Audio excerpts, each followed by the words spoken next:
దేవుని నామానికి మహిమ కలుగును గాక. హల్లెలూయా. దేవుని బిడ్డలారా, మరి ఒక త్రాగుడు అలవాటు ఉన్నటువంటి మనిషి పొద్దంతా కష్టపడి సాయంత్రం ఖచ్చితంగా వాయిన్స్ కాడికి వెళ్తాడు. వాడి ఇంటికి వెళ్ళక ముందు ఖచ్చితంగా మరి చిన్న పని చేసే వాళ్ళేమో తక్కువ ఆదాయం ఉన్నటువంటి మనుషులు కళ్ళు కొంపౌండ్కి వెళ్తారు. ఒక 2 సీసాలన్నా ఒక సీసా కళ్ళు తాగితే వానికి నిద్ర అనేటటువంటిది పడుతుంది. అదొక వ్యసనం. మరి త్రాగుడు ఇంకా ఎక్కువ సంపాదించే వాళ్ళు వైన్స్కి వెళ్ళడము, ఒక క్వార్టర్ తాగడము, ఒక బీర్ తాగడము అలవాటు వారికి. ఎందుకు చెప్తున్నానంటే, దినమంతా ఎన్ని పనులు చేసుకున్నా మరి సాయంత్రము 7-7:30 అవుతుందంటే ఈ ప్రేయర్ చేద్దామనేటటువంటి వ్యసనం ఒకటి మనకు ఉంటుంది. అది ఎంత లేట్ అన్నా కానీ ఇది ఒక వ్యసనంగా మనకు మారిపోయింది. హల్లెలూయా. వ్యసనములు మంచి వ్యసనం. కొందరికి బైబుల్ చదవడం వ్యసనం. ఎక్కడికి వెళ్ళినా స్వరాజ్ పాస్టర్ గారిని ఎప్పుడు నేను గుర్తు, నేను ప్రత్యక్షంగా చూసినా కాబట్టి ఎక్కడ మేము పరిచయకు వెళ్ళినా పొద్దున్న లేచినా ఖచ్చితంగా బైబుల్ చదువుతాడు ఆయన. ఖచ్చితంగా. నీలం స్ట్రాంగ్ గారు రాత్రి ఖచ్చితంగా బైబుల్ చదువుతాడు. ఏ టైం వరకు చదువుతాడో మనం ఊహించలేము. రాత్రి అంతా బైబుల్ చదువుతూనే ఉంటాడు ఆయన. అంటే కొంతమందికి బైబుల్ ధ్యానించడం ఒక వ్యసనం. కొరికి ఎప్పుడు పాటలు పాడాలి. అరుణ్ కుమార్ గారు పాస్టర్ గారు ఉన్నారు. వారికి ఉన్నటువంటి అలవాటు ఏంటంటే ఎప్పుడు పాటలు. రాత్రంతా తబలా వాయిస్టోళ్ళు, కీబోర్డ్ వాయిస్టోళ్ళు ఉంటే తెలంగాణనే పాడతాడు ఆయన. అదొక మంచి వ్యసనం. అంటే భక్తులుగా మనకు ఉండవలసినటువంటి వ్యసనాలు. అందులో ఒకటి ప్రార్థన.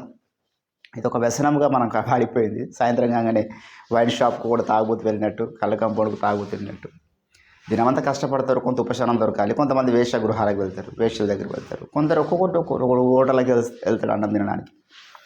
అక్కడ వెళ్ళిన దాకా మనకి మనశ్శాంతి ఉండదు. అట్లా మనకు ప్రార్థించకపోతే మనశ్శాంతి అనేటటువంటిది ఉండదు. హల్లెలూయా. మంచి అలవాటును బట్టి దేవుడి నామానికి మహిమ కలుగును గాక. చిన్న ప్రార్థన చేసుకుందాం. ప్రార్థన చేసుకొని మనం కొన్ని పాటలు పాడుతూ దేవుడి నామాన్ని స్తుతిద్దాం. స్తోత్రం తండ్రి, నీ ఘనమైన నామమును వందనాలు. రాత్రికాల సమయంలో దినమంతా అనేక కార్యక్రమాలను బట్టి మళ్ళీ క్షేమంగా నడిపించినారు. సజీవుల లెక్కలో ఉంచినారు. నీకు స్తోత్రాలు. దయగల దేవ, దిగిరండి. ఈ స్థలమందు చేయబడుతున్నటువంటి ప్రార్థన మీద మీ అభిషేక తైలమును కుమ్మరించండి. సకల పొంచు ఉన్న చీకటి, దురాత్మ, అంధకార, దయ్యపు, ప్రేతాత్మ శక్తులను మీరు మాకిచ్చిన అధికారమును బట్టి యేసుక్రీస్తు నామములో గద్దిస్తూ బంధిస్తూ ఉన్నాం. మీ ప్రసన్నతను మా మీద కుమ్మరించండి. నీకు స్తోత్రాలు చెల్లించుకుంటూ జరగబోతున్న కార్యక్రమం అంతటినీ నీకు మహిమకరంగా మీరు జరిగించి మహిమ ఘనత ప్రభావాలు మీరే పొందమని యేసు నామమున ప్రార్థిస్తుంటున్నాం తండ్రి. ఆమేన్. ఆమేన్.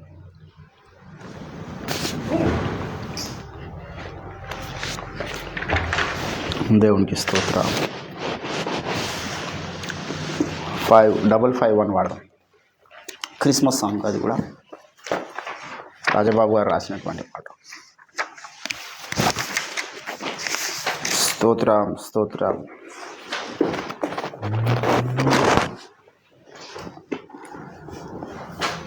యేసు జననమే వసంతము,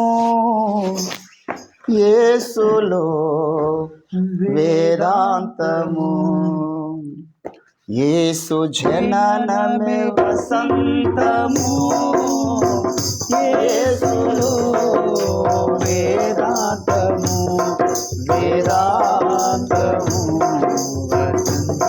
థ్యాంక్ యూ మాస్టర్.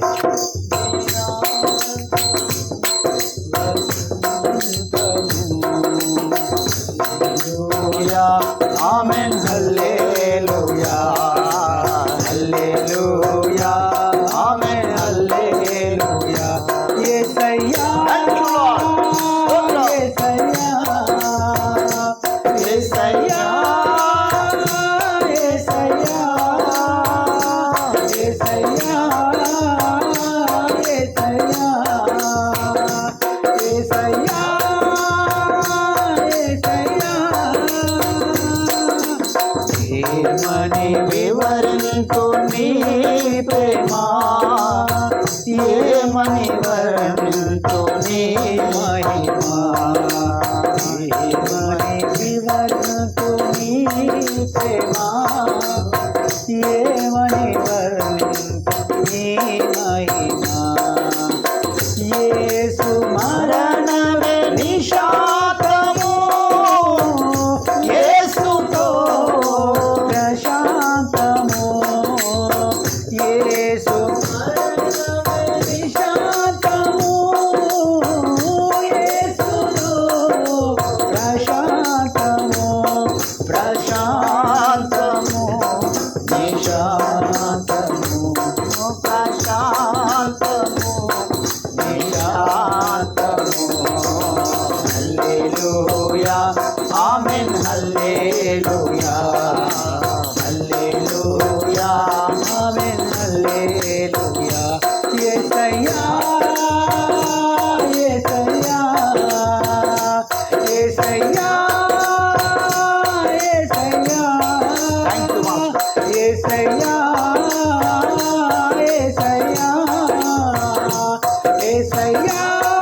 ఆమేన్ హల్లెలూయా. యేసయ్యా యేసయ్యా యేసయ్యా యేసయ్యా యేసయ్యా యేసయ్యా యేసయ్యా యేసయ్యా ఏమని నీ ప్రేమ ఏమని వర్ణింతు నీ మహిమా ఏమని వివరించు నీ ప్రేమ ఏమని వర్ణించు నీ మహిమా పునరుత్థానమే ముక్తికి సోపానము, పశ్చాత్తాపమే భక్తికి శ్రీకారము.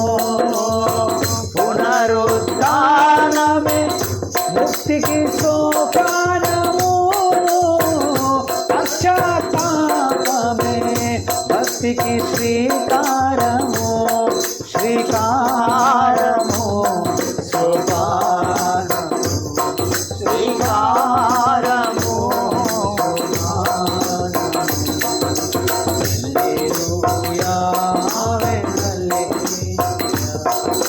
హల్లెలూయా హల్లెలూయా యేసయ్యా యేసయ్యా యేసయ్యా యేసయ్యా యేసయ్యా యేసయ్యా యేసయ్యా యేసయ్యా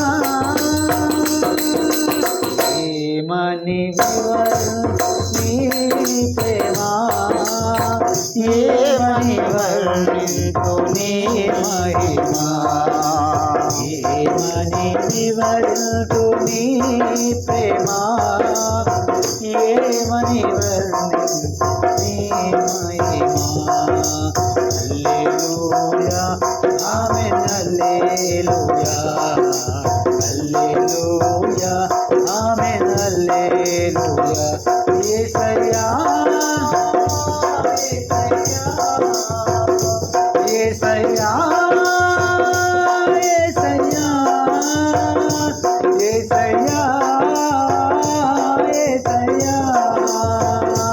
యేసయ్యా యేసయ్యా హల్లెలూయా. దేవునికి స్తోత్రం.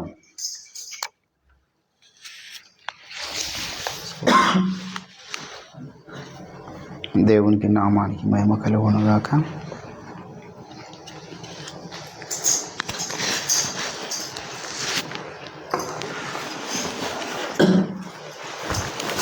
నా యేసు రాజా, నా ఎన్నో పట్టది. దేవునికి స్తోత్ర. ఇందులో ఉందో లేదో మరి.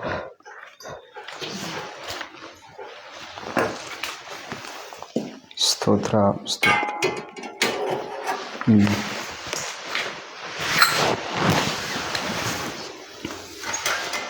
జీసస్.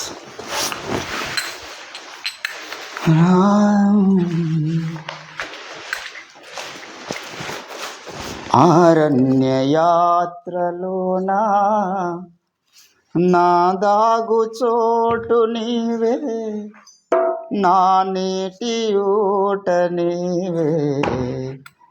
అరణ్య యాత్రలోనా నా దాగు చోటు నీవే, నా నీటి ఊట నీవే. ఆతికాంక్షణీయుడా ఆదుకొనెదని మీద, ఆతికాంక్షణీయుడా ఆనుకొనెదని మీద. నా యేసు రాజా, నా ఆరాధ్య దైవమా, ఆరాధ్య దైవమా, నా స్తోత్ర గీతమా.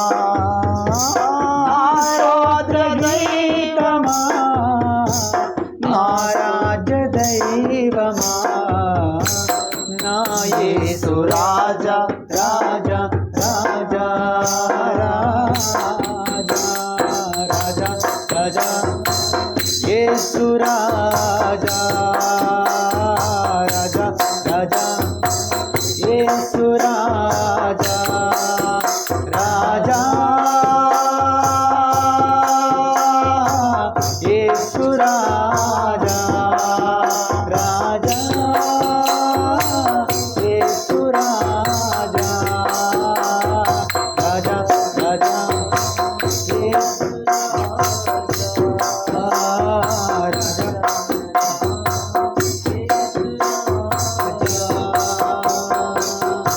వేటగాని ఊరి నుండి నన్ను విడిపించిన కనికరా స్వరూపుడా వేటగాని ఊరి నుండి నన్ను విడిపించిన కనికరా స్వరూపుడా నా నీటిని నాట్యముగా మార్చితివా నా కన్నీటిని నాట్యముగా మార్చితివా నా యేసు రాజా నా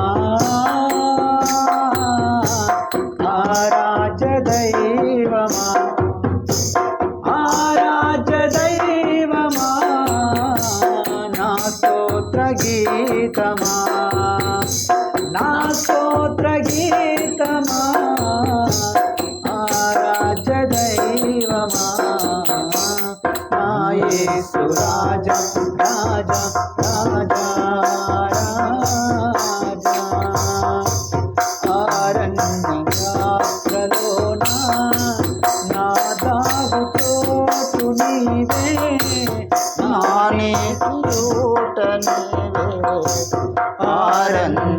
అరణ్యయాత్రలోన నా దాగు చోటు నీవే నా నీతిని నీవే అతి కాక్షణీయుడా ఆనుకొనేదని మీద అతి కాక్షణీయుడా ఆనుకొనేదని మీద నా యేసు రాజా నా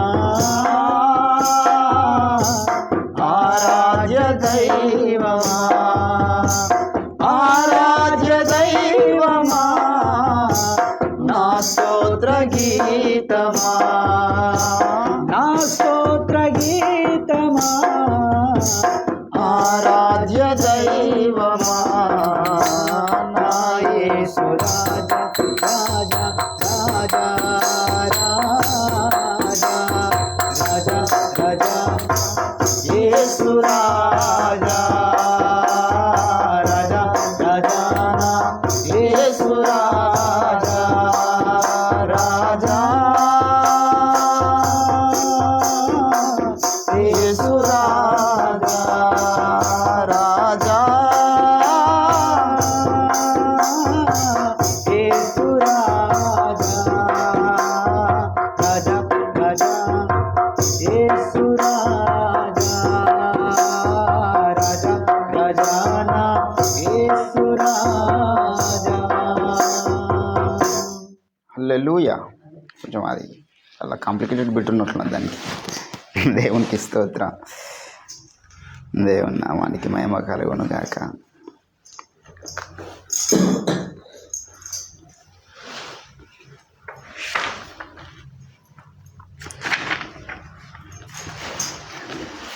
ఫర్ 557 ఇంతకుముందు వాడదాం అనుకున్నా, ఈ పక్క పాట వాడినప్పుడు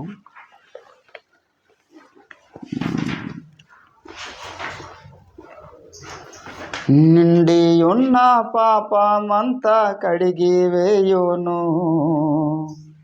కడిగి వేయును కడిగి వేయును నిండి ఉన్న పాపమంతా కడిగి వేయును కడిగి వేయును కడిగి వేయును రండి మునగండిందు పాప శుద్ధి చేయును రండి మునగండిందు పాప శుద్ధి చేయును చేయును శుద్ధి చేయును శుద్ధి చేయును శుద్ధి చేయును శుద్ధి చేయును శుద్ధి చేయును శుద్ధి చేయును శుద్ధి పొర్లి పొర్లి పారుతుంది అరుణ నది కల్వారిలో యేసు స్వామి రుధిరమది పొర్లి పొర్లి పారుతుంది అరుణ నది కల్వారిలో యేసు స్వామి రుధిరం విశ్వ పాపములను మోసే యాగ పశువిదే యాగ పశువిదే యాగ పశువిదే విశ్వ పాపములను మోసే యాగ పశువిదే యాగ పశువిదే యాగ పశువిదే కోసి చీల్చి వదలే పారే యేసు రక్తము కోసి చీల్చి వదలై పారే యేసు రక్తము యేసు రక్తము యేసు రక్తము యేసు రక్తము యేసు రక్తము యేసు రక్తము యేసు రక్తము యేసు రక్తము యేసు రక్తము పొర్లి పొర్లి పారుతుంది అరుణ నది కల్వారిలో యేసు స్వామి రుధిరమది పొర్లి పొర్లి పారుతుంది కల్వారిలో యేసు స్వామి రుధిరమది కాలు చేతులు చక్క నుండి ఊరే ఊటలు ఊరే ఊటలు ఊరే ఊటలు కాలు చేతులు చక్క నుండి ఊరే ఊటలు ఊరే ఊటలు ఊరే ఊటలు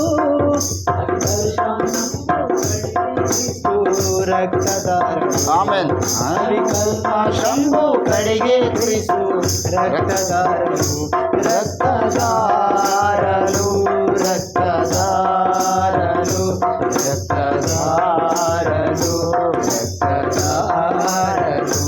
రక్తదారలు రక్తదారలు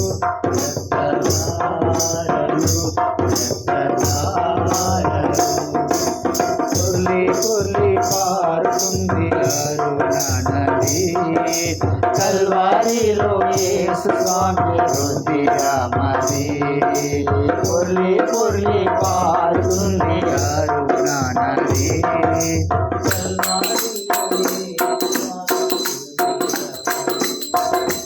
రక్తము చిందింపకుండా పాపము పోదు పాపము పోదు పాపము పోదు రక్తము చిందించకుండా పాపము పోదు పాపము పోదు పాపము పోదు ఆ ముక్తి దాత రక్తమందే జీవము గలదు ఆ ముక్తి దాత రక్తమందే జీవము గలదు కలదు జీవము కలదు జీవము కలదు జీవము కలదు కలదు జీవము కలదు జీవము కలదు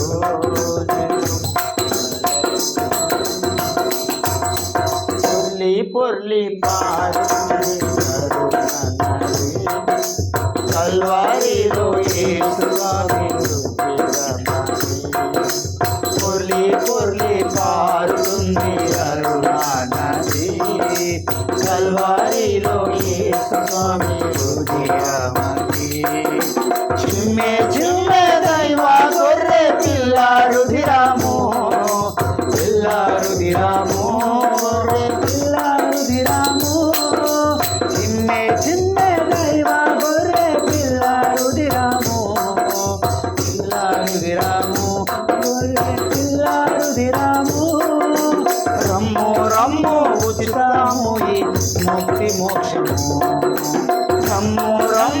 ఉచితము ఇది ముక్తి మోక్షము మోక్షము ముక్తి మోక్షము ముక్తి మోక్షము ముక్తి మోక్షము మోక్షము ముక్తి మోక్షము ముక్తి మోక్షము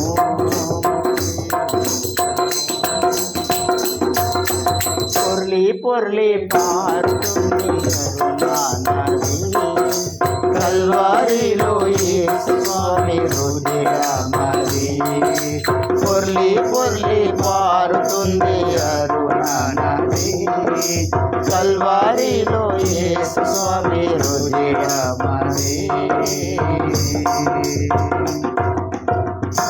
దేవునికి స్తోత్ర. చివరి ఒక పాట పాడుకుందాం. రంజిత్ గారు రచించి గానము చేసినటువంటి పాట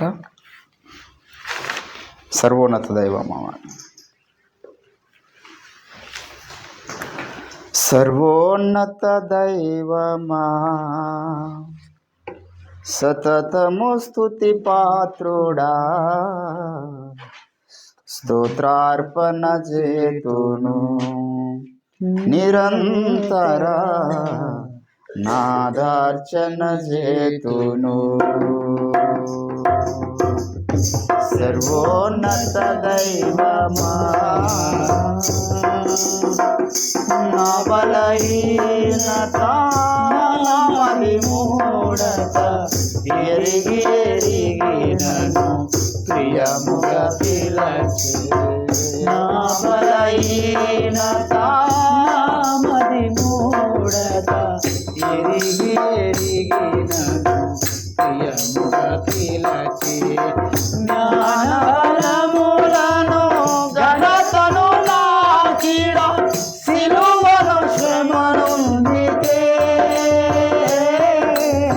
జ్ఞాన బలములను ఘనతను నాకిడ సిలువలో శ్రమనుందితే నిన్ను ప్రణుతింతును సమాజములో నిన్ను ప్రణుతింతును. సర్వోన్నత దైవమా పాపపు మూటనై నేనుండగనే వింతకు ప్రేమతో నన్ను కోరితివి. పాపపు మూటనై నేనుండగనే వింతకు ప్రేమతో నన్ను కోరితివి. పావన జీవము నాకిడ సిలువలో యాగము నీవైతివే. పావన జీవము నాకిడ సిలువలో యాగము నీవైతివే. నా ప్రాణమే ప్రాణార్పణ చేతును నా ప్రాణమే ప్రాణార్పణ చేతును. సర్వోన్నత దైవమా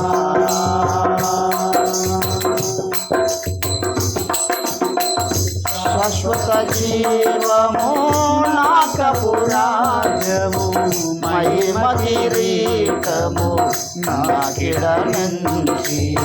శాశ్వత జీవము నాకపు రాజము మహిమ కిరీటము నాకిడ నుంచి. మరణ వేదనల నోచియు మృతినే దునిమిన జయశీలుడా. మరణ వేదనల నోచియు మృతినే శీలుడా. నీ కీర్తిని జగమంతట చాటెదా నీ కీర్తిని జగమంతట చాటెదా. సర్వోన్నత దైవమా సతతము స్తుతి పాత్రుడా స్తోత్రార్పణ చేతును నిరంతర నాదార్చన చేతును. సర్వోన్నత దైవమా సతతము స్తుతి పాత్రుడా స్తోత్రార్పణ చేతును నాదర్శన చేతును నిరంతర నాదర్శన చేతును సర్వోన్నత దైవమా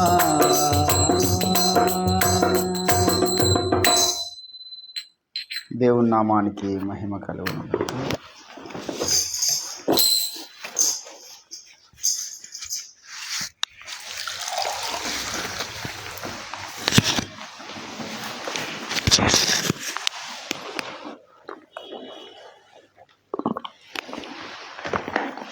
దేవుని వాక్యం నుండి యెషయా ప్రవచన గ్రంథం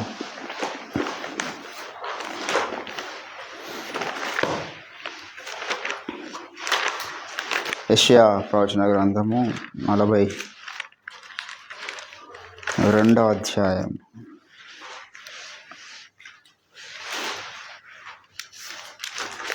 దేవునికి స్తోత్రం. 42వ అధ్యాయము 2-3 వచనాలు చదువు. అతడు కేకలు వేయడు, అరువడు, అతని కంఠస్వరము వీధులలో వినబడనీయడు. నలిగిన రెల్లును అతడు విరువడు, మకమకలాడుచున్న జనుపనారవతిని ఆర్పడు. అతడు సత్యమును అనుసరించి న్యాయమును కనుపరుచును. చదువుకున్న లేఖన భాగము దేవుడు మన వినికిడిలో పాలించుచున్నాడు. ఆమె ప్రభునందు నాకు అత్యంత ప్రియులారా, క్లుప్తముగా మాట్లాడతాను, శ్రద్ధగా ఆలకించాలి. ఏంటంటే ఈ 42వ అధ్యాయం యెషయా ప్రవచన గ్రంథం ఏదైతే ఉన్నదో, అతడు కేకలు వేయడు, ఒక వ్యక్తిని గురించి మాట్లాడుతున్నాడు ఇక్కడ. ఆయన ఏమేం చేస్తాడో ఆయన చరిత్ర అంతా చెప్తున్నాడు అనమాట. గుడ్డివారి కన్నులు తెరచుటకును అన్నాడు కదా 6వ వచనంలో. గుడ్డివాడి కన్నులు తెరచుటకును, బంధింపబడిన వారిని చెరలో నుండి వెలుపలికి తెచ్చుటకును, చీకటిలో నివసించు వారిని బందీగృహములో నుండి వెలుపలికి తెచ్చుటకును, యెహోవానగు నేనే నీతి విషయములలో నిన్ను పిలిచి నీ చెయ్యి పట్టుకొని ఉన్నాను, నిన్ను కాపాడి ప్రజల కొరకు నిబంధనగాను అన్యజనులకు వెలుగుగాను నిన్ను నియమించి ఉన్నాను.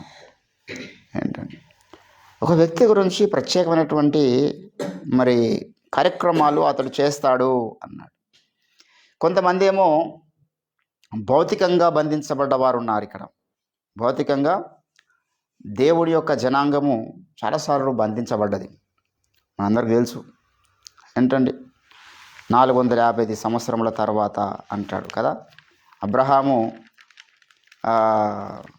అబ్రహాముకు దేవుడిచ్చినటువంటి వాగ్దానము ఏమిటంటే, నీ ప్రజలు ముందుగా ఏం చేస్తారు, వాళ్ళు దాస్యమునకు లోనవుతారు అన్నాడు. ఆది కాండము అప్పుడు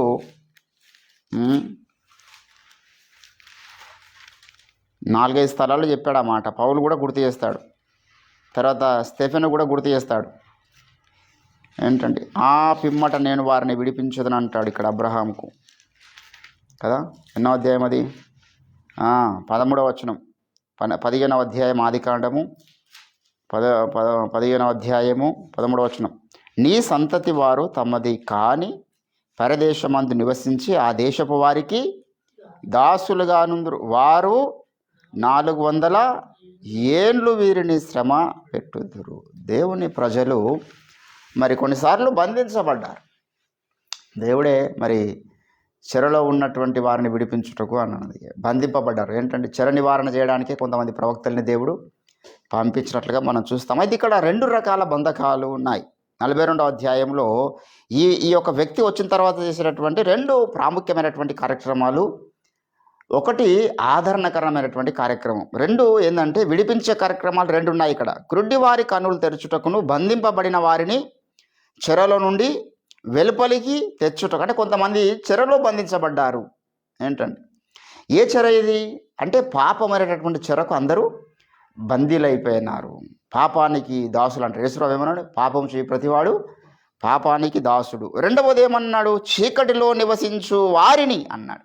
చీకటిలో నివసించు వారిని బందీ గృహములో నుండి, ఇప్పుడు ఇదొక బంధకం ఏంటండి, యేసుప్రభుల వారు వచ్చిందే బంధకాల నుంచి విడిపించుటకు అనే విషయాన్ని మనము గ్రహించాలి.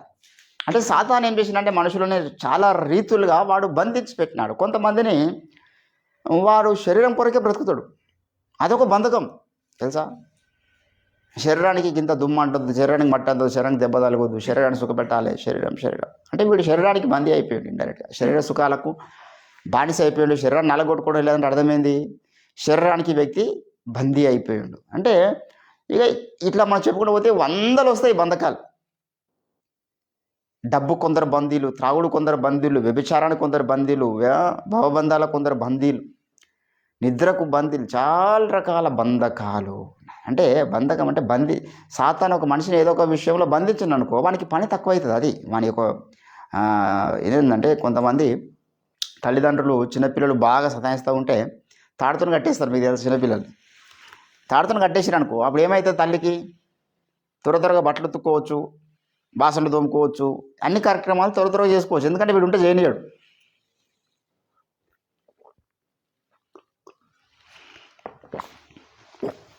వీడుంటే పనులు చేయనియాడు, వాని డిస్టర్బ్ చేస్తూ ఉంటాడు కదా.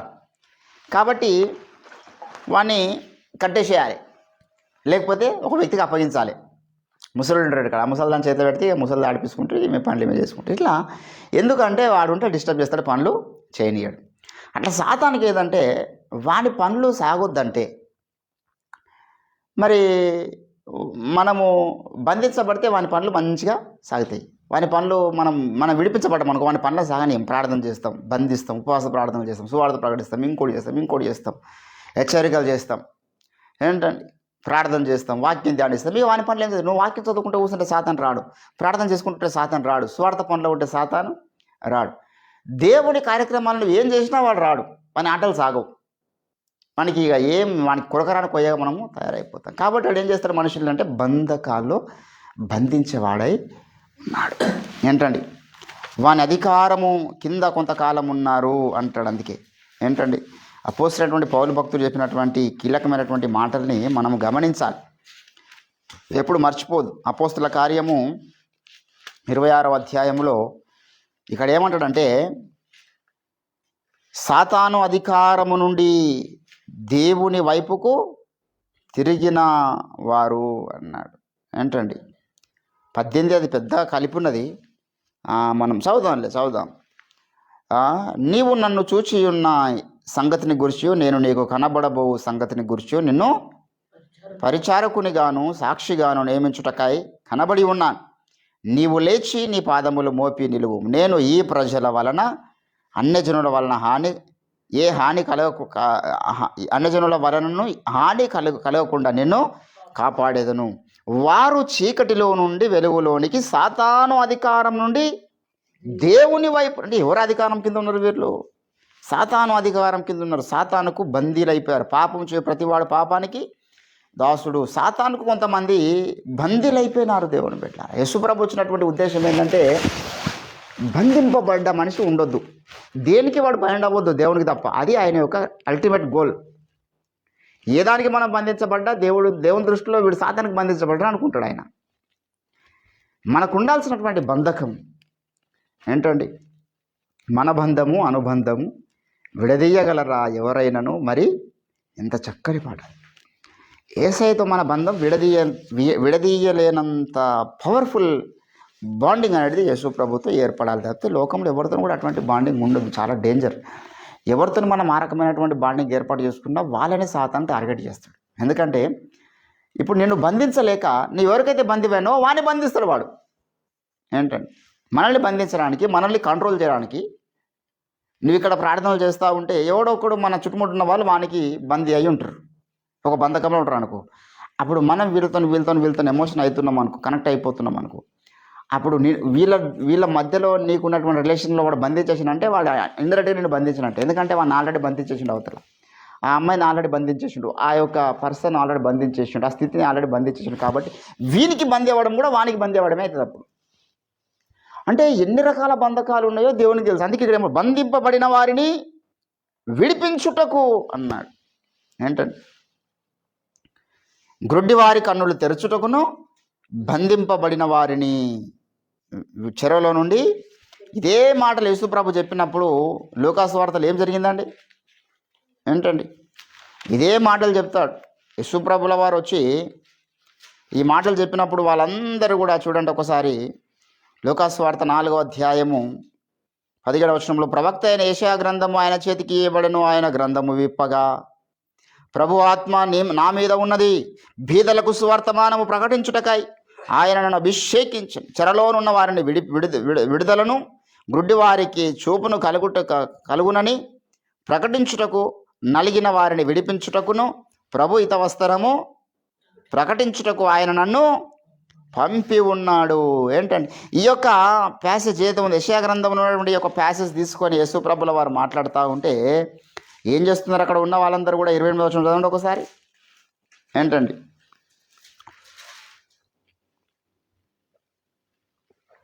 సమాజ మందిరంలో ఉన్న వారందరూ ఆ మాటలు విని ఆగ్రహంతో నిండుకొని లేచి ఆయన పట్టణంలో ఆ మాటలు విని ఆగ్రహంతో, ఎందుకు వచ్చింది ఆగ్రహం చెప్పండి? ఏంటండి?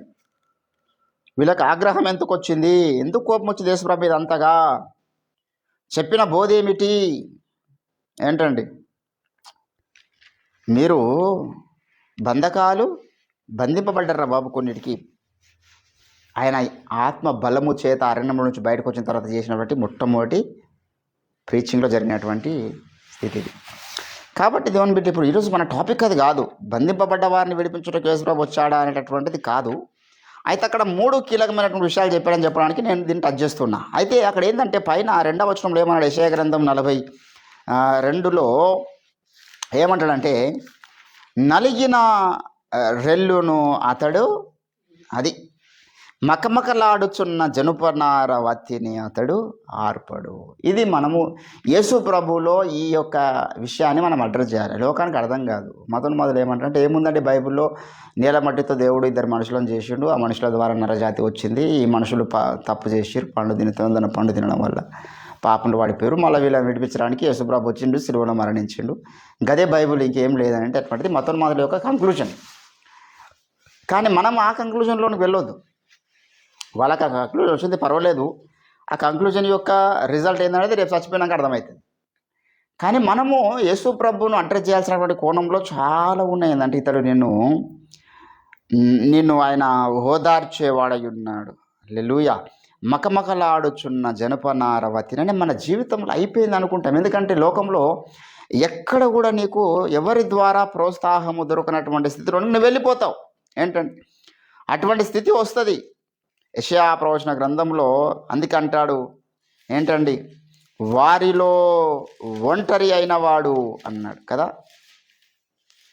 వారిలో ఒంటరి అయినవాడు 1000 మంది అవును. ఎందుకన్నాడు? ఏంటండి? చూడండి ఒకసారి. 22 వారిలో ఒంటరి అయిన వాడు 1000 మంది అగును, ఎన్నిక లేనివాడు. ఎందుకు ఒంటరి వాడైపోతాడండి? అంటే మనుషులు ఎప్పుడు కూడా మనల్ని ఒంటరి వారిని ఖచ్చితంగా చేస్తారు. అది మనం ఫిక్స్ అయిపోవాలి. అందుకే ఈ విషయాన్ని బట్టి ఏమంటాడు ఇక్కడ, మిమ్మల్ని మీరు ప్రోత్సహించుకోనండి. 64 ఏమన్నాడు? 7వ వచనంలో, నీ నామమును బట్టి మొరపెట్టు వాడొకరును లేకపోయాను, నిన్ను ఆధారము చేసుకున్నటకై తన్ను తాను ప్రోత్సహించుకున్నవాడు ఒకడును. ఎందుకు వచ్చింది ఈ పరిస్థితి ప్రవక్తలకు? ఏంటంటే వారికి ఎవరు ప్రోత్సహించేవారు? ఏలికి ఎవరు ప్రోత్సహించేవారు లేరు. యోబును ప్రోత్సహించారన్న చీపో అన్నది తన భార్య, మరణము కమ్మని పలుకుమన్నది, స్నేహితులు వచ్చి సూటిపోటి మాటలు అన్నారు. ఆయన ప్రోత్సహించిన వాళ్ళు ఎవరు లేరు. నిరుత్సాహపరిచే వాళ్ళే. పౌలు భక్తుడు అంటాడు, చుట్టుముట్టు అందరూ నన్ను ఏంటంటే ఎవ్వరు నమ్మడం లేదు ఆయనను. అపోస్తల కార్యం 9వ అధ్యాయము ఏంటండి 21వ వచనంలో, వినిన వారందరూ విభ్రాంతి చెంది యెరూషలేమును నాశనము చేసినటువంటి ఈ మనిషి, యెరూషలేములో ఈ నామమును బట్టి ప్రార్థన చేయు వారందరినీ నాశనం చేసిన వాడు ఇతడే కాడా? వారిని బంధించి ప్రధాన యాజకుల యొద్దకు కొనిపోవటకు ఇక్కడికి కూడా వచ్చి ఉన్నాడని. అయితే సౌలు మరి ఎక్కువగా, ఇప్పుడు అందరూ ఆయనను ఎవ్వరు నమ్మలే. ఈయన చంపడానికి వచ్చిండు, నాశనం చేయడానికి వచ్చిండు, ప్రార్థిస్తున్న వారందరూ డేటాను తీసుకొని మళ్ళీ ప్రధాన యాజకుని దగ్గర తీసుకుపోయి పెట్టడానికి వచ్చిండు అని అందరూ తృణీకరించినారు పౌలు భక్తుని. అందుకే అంటాడు, నన్ను బలపరచు వాణి అందే నేను. ఎందుకన్నా మాట అంటే ఇంకెవరు బలపరుస్తలేరు. మనిషి అన్నవాడు ఎవడు బలపరచడండి. మనుషులు మనల్ని బలహీనపరుస్తారు. మనం ఎంత గొప్ప కార్యాలు జరిగించినా, ఎన్ని ఘనకార్యాలు జరిగించినా మనల్ని మనుషులు మెచ్చుకునేవాడు ఎవడు ఉంటాడు. యోసేపు ఎంత గొప్ప కార్యం చేసిండో, ఆ దేశానికి మొత్తం ఆయన పోషకుడిగా మారినా కూడా సొంత అన్నలు ఆయనను చంపడానికి చూస్తున్నారు. మెచ్చుకునే వారు ఎవరు ఆయనకు లేరు. కాబట్టి దేవుని బిడ్డలారా, ఈరోజు నీవు నేను మనం చేస్తున్నటువంటి ఈ భక్తి సాధన ఏదో ఉన్నదో, అయ్యో ఎవరు నన్ను గుర్తించడం లేదా అనుకోవద్దు మనం. అది చాలా పొరపాటు. అది భక్తిహీనుని యొక్క లక్షణం. నన్ను మనిషి అన్నవాడు ఎవడు గుర్తించవద్దు అనుకోవాలి మనం. మనుషుల మెప్పు పొందడానికి మనం చూడొద్దు. మనుషులలో ఘనంగా ఎంచబడడానికి మనము చూడకూడదు. ఇప్పుడు నేను నా జీవితంలో మేబీ నాకున్నటువంటి ఎరుకలో నేను చూసినంతమంది భక్తుల సమక్షంలో నేను చేసిన అన్ని ఉపవాస ప్రార్థనలు ఎవరు మేబీ చేయలేకపోవచ్చు. ఓఫరయ్య గారి ప్రసంగాలు విని ఆయన చెప్పినటువంటి ప్రసంగాల ద్వారా నేను ప్రభావితం చేయబడి, అయ్యగారు 14 సంవత్సరాలుగా ఒక పూట తినుందని చెప్పాడు కొన్ని ప్రసంగాల్లో. వై నాట్ అని నేను ఆ రోజు సవాల్గా తీసుకొని 2008లో సేవ, ఇంకా అప్పుడు రక్షణ పొందిన ఒక తొలి దినాలే అంతకుముందు, అప్పటి నుంచి చాలా భయంకరంగా ఉపవాస ప్రార్థన చేసిన. కానీ నన్ను మెచ్చుకున్నాడు ఎవరు లేడు. మంచి ఉపవాస ప్రార్థన చేసినటువంటి వ్యక్తిని ఎవరు అన్నోరు లేడు.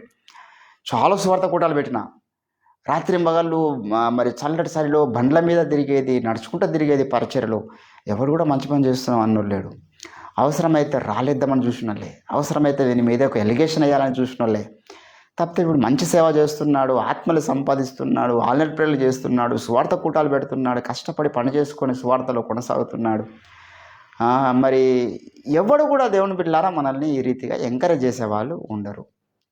పైపెచ్చు వాళ్ళలో ఉన్న ఒక లోపాన్ని బయట పెట్టేవాళ్ళు. కానీ యేసు ప్రభువులో ఉన్న అక్షరం ఏంటంటే అతడు మనల్ని ఎంకరేజ్ చేసేవాడు, ఆయన డిస్కరేజ్ చేసేవాడు కాదు. అందుకే భక్తులందరూ యాకోబు ఎబ్బోకు దగ్గర ఒకడే మిగిలిండు. అందరూ డిస్కరేజ్ చేశారు ఆయనని, కానీ యేసు ప్రభు డిస్కరేజ్ చేయలే. పౌలును అందరూ డిస్కరేజ్ చేశారు, కానీ యేసయ్య డిస్కరేజ్ చేయలే. అది యేసయ్యలో ఉన్నటువంటి ఒక అందం. మనం ఆయన దగ్గరికి వచ్చినామంటే ఆయన మనల్ని డిస్కరేజ్ చేయడు. ప్రభువా నీ వరములు నాకు ఇస్తానంటే వరములు ఇస్తాడు. నాతో మాట్లాడు ప్రభు అంటే మాట్లాడతాడు. నీ వాక్యంలో లోతైన సంగతులు నాకు తెలియజేస్తానంటే అంటే తెలియజేస్తాడు. నాకు ప్రార్థన నేర్పు అంటే నేర్పుతాడు. Whatever it is. నాకు పాపం మీద జయము దయచేయి అంటే జయం దయచేస్తాడు. ప్రభువా నాకు ఈ బంధకాల నుంచి విడిపించంటే విడిపిస్తాడు ఆయన. నువ్వు అడగడమే ఆలస్యం, ఆయన చేటకు సిద్ధముగా ఉంటాడు. అందరూ విడిపోవచ్చు. ఏంటండి, మనుషులు కూడా కొన్ని కారణాలు ఉంటాయి. అంటే ఇప్పుడు నాకు ఒకడు నమ్మకమైనటువంటి ఒక one of the great and one of the best disciple కూడా ఉంది అనుకో. ఫర్ ఎగ్జాంపుల్ వాడు నన్ను విడిచిపెట్టాడు. కారణం అడిగామనుకో అది నేను మంచి ప్రార్థన పరుడు అనుకున్నాను, లేకపోతే నేను ఈయనకు సేవ కొరకు ఆయనను వెంబడించాను, కానీ నాతో పాటు మా ఇంటికి వచ్చి మా అక్కకే బీటేసిండు, అందుకే వదిలిపెట్టి అనొచ్చు వాడు. There is a reason. What I'm saying, మనిషి అన్న ప్రతి ఒక్కరికి రీజన్ ఉంటుంది అంటున్నా. ఏదో ఒక రీజన్ లేకుండా ఎవడో వదిలిపెట్టాడు. యేసుప్రభు కూడా ఉన్నాయి రీజన్లు. యేసుప్రభు మనల్ని వదిలిపెట్టడానికి ఈ హ్యాడ్ సో మెనీ రీజన్స్. చాలా ఎవిడెన్సెస్ ఉన్నాయి. మన బ్రతుకు తెలియదే, మన మనుషులు తెలియకుండా మనం అందరి కళ్ళుగా ఏదైనా తప్పు చేయొచ్చు, రహస్య పాపాలు ఎన్నో మనం చేయొచ్చు. అవి యేసయ్య చూస్తున్నాను, యేసయ్యకి తెలుసు, కానీ ఆ ఎవిడెన్సెస్ పట్టుకొని రాడు ఆయన దేవుని దగ్గరికి వచ్చినప్పుడు. అందుకే ఆయన దగ్గర మనకి ఎందుకు ఆదరణ దొరుకుతుంది, మనుషుల దగ్గర ఎందుకు దొరకదంటే మన బ్రతుకు వాళ్ళకి తెలిసిపోతుంది కాబట్టి. మనిషి అనే ప్రతి ఒక్కరికి మన బ్రతుకు తెలిసిపోతుంది కాబట్టి వాడిని మనం ప్రోత్సహించడు, ఆదరించడు, మనల్ని మెచ్చుకోడు. మనుషుల దగ్గర మనకు అటువంటి సాక్ష్యమే ఉంటుంది, ఎందుకంటే మనం బలహీనులం కాబట్టి. మన శరీరం బలహీనమైనది, వానికి కూడా మన దగ్గర అటువంటి సాక్ష్యం ఉంటుంది. ఏ మనిషికి మనం కూడా మెచ్చుకోము, మనకి ఏ మనిషి మెచ్చుకోడు, మనం కూడా ఏ మనిషిని మెచ్చుకోము. ఏదో మంచిదో చెడ్డదో ప్రతి మనిషిలో కొన్ని లోపములు, కొన్ని బలహీనతలు ఖచ్చితంగా ఉంటాయి. అందుకే మనుషుల దగ్గర మనకు ఓదార్పు దొరకదు. పౌలు భక్తునికి సంఘం గలతీల దగ్గర ఓదార్పు దొరకలే, కొరింథీయుల దగ్గర ఓదార్పు దొరకలే, ఎక్కడ దొరకలే, కానీ యేసయ్య దగ్గర ఆయనకు ఓదార్పు దొరికింది. యోబుకు భార్య దగ్గర ఓదార్పు దొరకలేదు, ఎక్కడ దొరకని దేవుని దగ్గర ఓదార్పు దొరికింది, నెమ్మది దొరికింది, ఆయన మనసుకు శాంతి దొరికింది. దేవుని బిడ్డలు ఇక్కడ అంటున్నాను. అందుకే అందరూ లోకములో మనల మీద రాలేసేవారే, మనల్ని ఓదార్చే వాళ్ళు ఎవరు లేకపోవచ్చు, అందరూ మన మీద రకరకాల ఆరోపణలు చేసే వాళ్ళే ఉండొచ్చు, కానీ యేసు ప్రభు మాత్రము మగమగలాడుచున్న జనపనార వత్తినతడు ఆర్పడు. నాకు నీ అందు తప్ప వేరే ఆధారము లేదంటాడు దావీదు భక్తుడు. నా నీతికి ఆధారము నీవు, నా రక్షణకు ఆధారము నీవు, నా ఓదార్పుకు ఆధారము నీవు. యశుప్రభుల వారు ఆదరణకర్తను పంపించింది ఈ లోకంలోనికి. ఎందుకు ఆదరణకర్త రావాల్సినటువంటి అవసరం వచ్చిందంటే మనుషులు ఎవరినెవరు ఆదరించడు, ఎవరు ఆదరించరు. అందుకే ఆయన అవసరమైన అందరినీ ఆదరించడానికి, అందరినీ. ఈ విషయం మొదలు మనకు తెలియదు. ఈ చరిత్ర యేసు ప్రభుతో నడుస్తున్నటువంటి ఆ యొక్క యాత్రలో ఉన్నటువంటి మాధుర్యము ఈ మొదలకు తెలియనివాడు దేవుడు అర్థం కాడు వాళ్ళకు. ఈ లైన్లో వారు రారు కదా, వాళ్ళు ఇంకా దూరం బయట నుంచే చూస్తారు యేసుప్రభుని కాబట్టి అర్థం కాడు. బయట నుంచి చూసినప్పుడు ఏంటండి, ఇప్పుడు మనం బయటకు పోతుంటే ఈ సప్పుడు ఒక్కొనికి ఒక విధంగా వినిపిస్తుంది, కానీ లోపల వచ్చి కూర్చున్నానికి ఈ పాటలు అర్థమవుతాయి, ఇక్కడ చెప్తున్న వాక్యం అర్థమవుతుంది, ఇక్కడ ఏం జరుగుతుందో అర్థమవుతుంది. రోడ్డు పంట పోయడం కూడా సప్పుడు వినిపిస్తుంది, కానీ మనకి ఏం అర్థమవుతుంది? మతోన్మాదులు రక్షణ పొందకుండా, మారుమనసు పొందకుండా, నూతన జన్మ పొందకుండా లోపల బయట నుంచి వెళ్తున్నటువంటి మనిషి సప్పుడినట్లని బైబిల్ గురించి కానీ, దేవుని గురించి కానీ, ఇంకోటి కానీ ఏసారు. అందుకే యేసుప్రభు నమ్ముకున్న వారు ప్రాణాలైనా పోగొట్టుకుంటారు కానీ యేసుని వదిలిపెట్టారు. ఎంతమంది అర్థసాక్షులుగా మరి, ఎందుకంటే లోపలికి వచ్చినాక తెలిసింది ఆయనలో ఉన్నటువంటి బ్యూటీ, ఆయనలో దొరుకుతున్న ఓదార్పు, ఆయన దగ్గర పొందుకుంటున్నటువంటి ప్రేమ. దేవుని బిడ్డలారా, కాబట్టి ఈరోజు మనం ఒకటి గ్రహించాలి, ఏంటంటే మనుషుల యందు మనము నమ్మిక ఉంచకూడదు. నరులెల్లరూ నన్ను విడిచినను అంటాడు. ఏంటండి 118వ కీర్తనలో దావీదు భక్తుడు ఏమన్నాడు? ఎన్ని సంగతులో దేవుని బిడ్డలారా. 118వ కీర్తన దయచేసి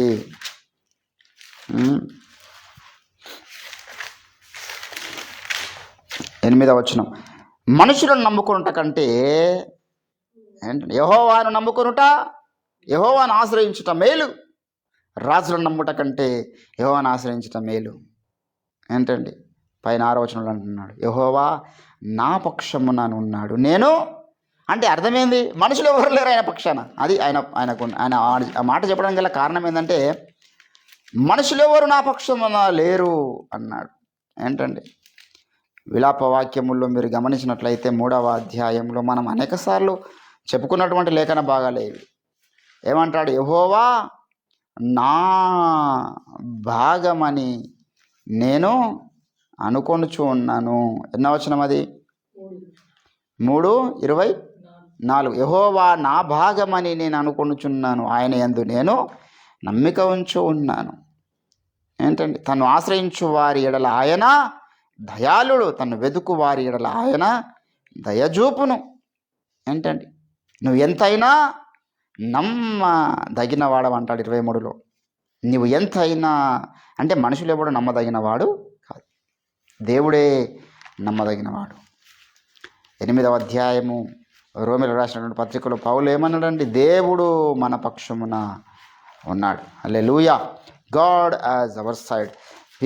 మనుషులు ఎవరు లేకపోవచ్చు. ఏంటండి 8:31 ఇట్లుండగా ఏమందము? దేవుడు మన పక్షమున ఉండగా మనకు. ఇప్పుడు మనం అది నమ్మాలి. ఇప్పుడు నన్ను ఎవ్వరు మెచ్చుకున్న లేరు, అయినా ఈరోజు నేను 14-15 సంవత్సరాల సేవలో నిలుచున్నా. ఎట్లా సాధ్యమైంది? నన్ను ప్రోత్సహించిన మనిషి ఎవరు లేరు. ఉంటే చెప్తే నేను ఖచ్చితంగా ఇప్పుడు వీళ్ళు ప్రోత్సహించరండి. ఎవరు ప్రోత్సహించినా 1 సంవత్సరం 2 సంవత్సరాలు, కొంతమంది ఆర్థికంగా సపోర్ట్ ఇచ్చిన, కొంతమంది మారలుగా సపోర్ట్ ఇచ్చినట్టు ఎవరు లేరు అనుకోండి. ఆర్థిక సపోర్టే కొంతవరకు చేశారు నాకు కొంతమంది, కానీ మారల్గా నాకు కలిగినటువంటి వేదనలో, బాధల్లో నన్ను ఓదార్చి ముందుకు నడిపించడం ఎవరు లేరు. ఎందుకంటే ఎవరికి అర్థం కాదు కదా. ఇప్పుడు రవి పాస్టర్ గారికి ఎంత వేదన ఉంది, ఎంత పెయిన్ అనుభవిస్తుందో ఆయన తెలుస్తుంది, చెప్తే కూడా నాకు అర్థం కాదు. ఆయన నేను ఏ రీతి ఓదారుస్తాను. అట్లా నాకున్న బాధలు, వేదనలు ఎవరు ఓదార్చేటటువంటివి కావు, దేవుడే ఓదార్చిండు. అనుదినం ఆయన ఓదారుస్తూ ఏ పూట కాపుట బలపరుస్తూ ముందుకు. అందుకే యెహోవాను నమ్ముకొనుట మేలు. అంటే మన ఎప్పుడు అంటే ఇబ్బందుల కొలిమిలో, శ్రమల కొలిమిలో, నిందల కొలిమిలో, లోకమంతా మనల్ని నమ్మనటువంటి స్థితిలో, లోకమంతా మనల్ని చీకొడుతున్న సమయంలో యెహోవా యందు నమ్మిక ఉంచడము మేలు. ఆయన ఎంతైనా నమ్మదగినవాడు. హల్లెలూయా. అయ్యగారు ఆ పాటలు అంటాడు, కృంగిన నన్ను పైకెత్తును, సంఖ్యలనన్నిటిన్ త్రెంచును. కృంగిన నన్ను పైకెత్తును, సంఖ్యలనన్నిటిన్ త్రెంచును. విడువక నన్ను ప్రేమించును, తన చేతిలో నన్ను చెక్కెను. విడువక నన్ను ప్రేమించెను, తన చేతిలో నన్ను. ఆయన కౌగిలి అందునా ఇది నోడు కడు ధన్యుడు. ఆయన కౌగిలి అందునా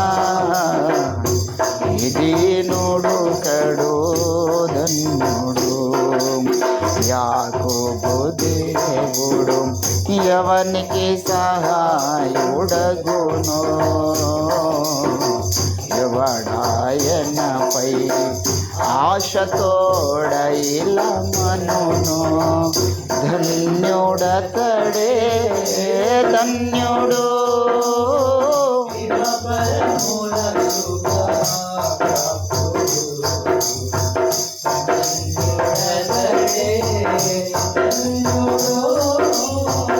ఇహ పరముల సుఖ ప్రాప్తుడు.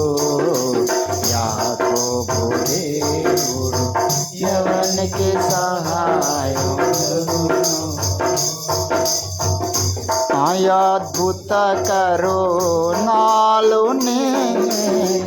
నా బ్రతుకంత కీర్తించెదన్.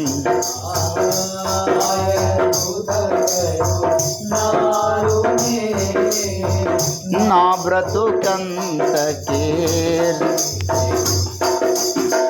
గాయపడిన నన్ను బ్రోచును. న్యాయము తప్పక తీర్చును. గాయపడిన నన్ను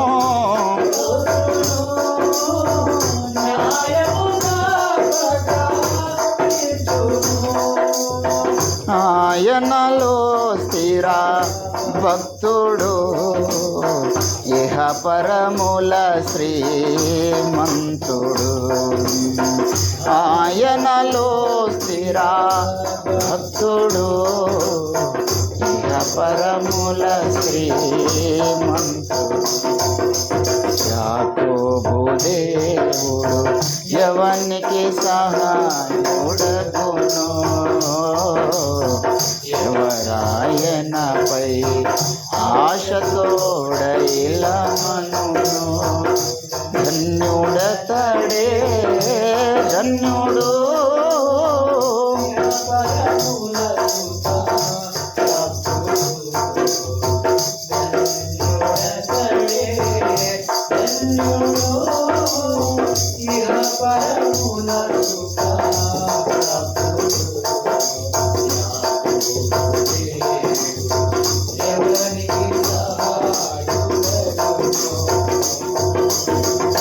ఏంటండి,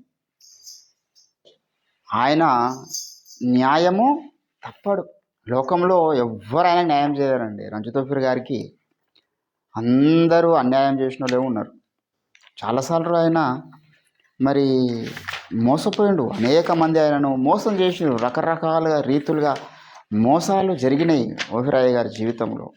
ఏంటండి, మరి ఇక్కడ అంటున్నాడు, ఆయన నాకు న్యాయము తప్పక తీర్చును. ఆయనలో స్థిర భక్తుడు ఇహపరముల ఏంటంటే గాయపడిన నన్ను బ్రోచును. అంటే లోకంలో ఎవరు కూడా ఆయన ఏం చేయలేరన్నమాట. గాయపరుస్తూ ఉంటే ఇంకా గాయపరుస్తూనే పోయారు. కానీ గాయాలకు కట్టినవాడేవాడు ఆ యేసుప్రభుకున్నటువంటి మన గాయమును కట్టువాడు ఆయన. హల్లెలూయా. గాయాలు మానిపేవాడు ఆయన. ఆయన పొందిన దెబ్బల చేత మనకు స్వస్థత. అంటే అర్థమైంది, మనసుకు కలిగిన గాయాలకు స్వస్థత చేస్తాడు దేవుడు. శరీరానికి గాయమైంది అనుకో, ఏంటండి, చిన్న అయోడిన్ పెట్టుకుంటే తగ్గిపోతుంది, లేకపోతే ఏదైనా ఒక టాబ్లెట్ వేసుకుంటే తగ్గిపోతుంది. ఇది పెద్ద సమస్య కాదు. శరీరానికి అయ్యే గాయాలు ఏవి కూడా సమస్యలు కావు. కానీ హృదయానికి అయ్యేటటువంటి గాయాలకు యేసు స్వస్థపరచాలి. హల్లెలూయా. మనసుకు అయ్యే గాయాలు ఉన్నాయి, అంతరింద్రియములలో కొన్ని గాయాలు ఉన్నాయి. ఏంటండి, కొంతమంది ఆత్మ కుష్టి వస్తుంది, మనకి విషయాలు అర్థం కావు.